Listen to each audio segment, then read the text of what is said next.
इसीलिए आपको इंडिया के ट्रिकी पड़ोस को समझना होगा। बॉर्डर टेंशंस सिर्फ सिक्योरिटी के बारे में नहीं है, वो आपके वॉलेट को भी हिट करते हैं। यहां बताया गया है कैसे।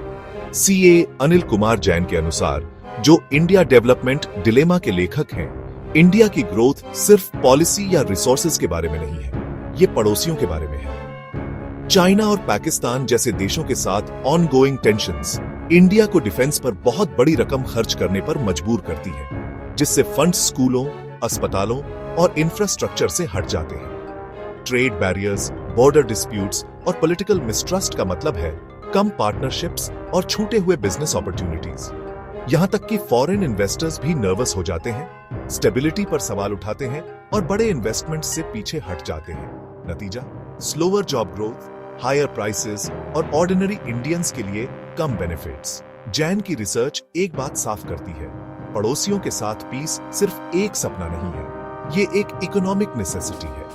इसके बारे में सोचिए, बेहतर रिलेशंस का मतलब इंडिया के फ्यूचर के लिए अरबों और हो सकते हैं। तो अगली बार जब आप बॉर्डर टेंशंस के बारे में सुने, याद रखें, वो सिर्फ एक हेडलाइन नहीं है, वो आपकी इकोनॉमिक रियलिटी को शेप कर रहे हैं।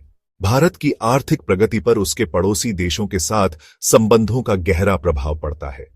जब ये रिश्ते तनावपूर्ण होते हैं तो सुरक्षा पर खर्च बढ़ता है और व्यापार में रुकावटें आती हैं। बुनियादी ढांचे की एकीकरण गति धीमी हो जाती है और निवेश में अनिश्चितता पैदा होती है। इसके विपरीत कूटनीतिक संवाद और बेहतर संपर्क इन तनावों को कम कर सकती है। चीन और पाकिस्तान के साथ सीमा विवाद समय समय पर तनाव बढ़ाते हैं, जिससे संवाद बाधित होता है। राष्ट्रीय राजनीति में प्रतीकात्मक रुख को तरजीह दी जाती है, जिससे आर्थिक योजना असुरक्षित हो जाती है। रणनीतिक प्रतिस्पर्धा आर्थिक तर्कों पर भारी पड़ती है। भारत की सोच सुरक्षा प्रथम बन जाती है।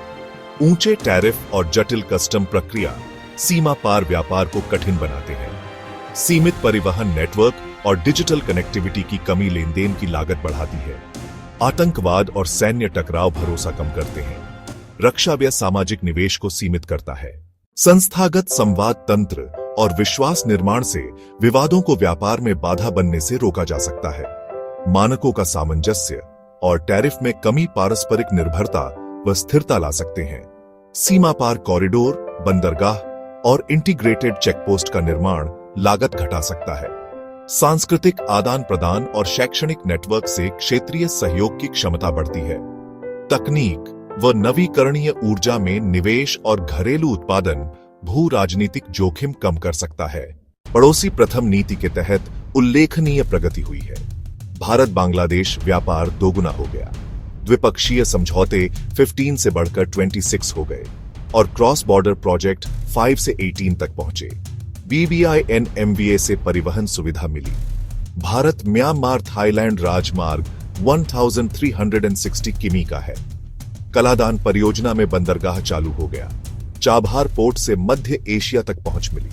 एक्ट ईस्ट नीति से भारत आसियान व्यापार 7 अरब से बढ़कर 98 अरब डॉलर हो गया। वियतनाम, इंडोनेशिया और सिंगापुर से रक्षा सहयोग गहरा हुआ है।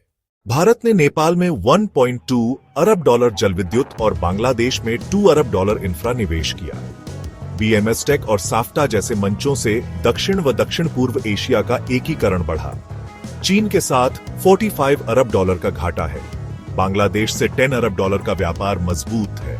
म्यांमार की अस्थिरता से परियोजनाएं प्रभावित हैं, पर मालदीव और अफगानिस्तान में अवसर हैं। भू राजनीतिक जोखिम कम करने के लिए वैकल्पिक मार्ग और व्यापार विविधीकरण जरूरी है।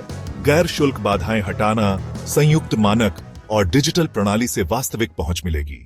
भारत का पड़ोस उसकी वृद्धि को धीमा भी कर सकता है और तेज भी। यही क्षेत्र अपार संभावनाएं देता है। नेबरहुड फर्स्ट, कनेक्टिविटी और एक्ट ईस्ट नीतियों ने प्रगति दिखाई है। सुसंगत क्रियान्वयन और दीर्घकालिक आर्थिक कूटनीति से पूर्ण लाभ मिल सकता है। भारत अपने पड़ोस को टकराव के स्रोत से साझा समृद्धि और रणनीतिक स्थिरता के मंच में बदल सकता है।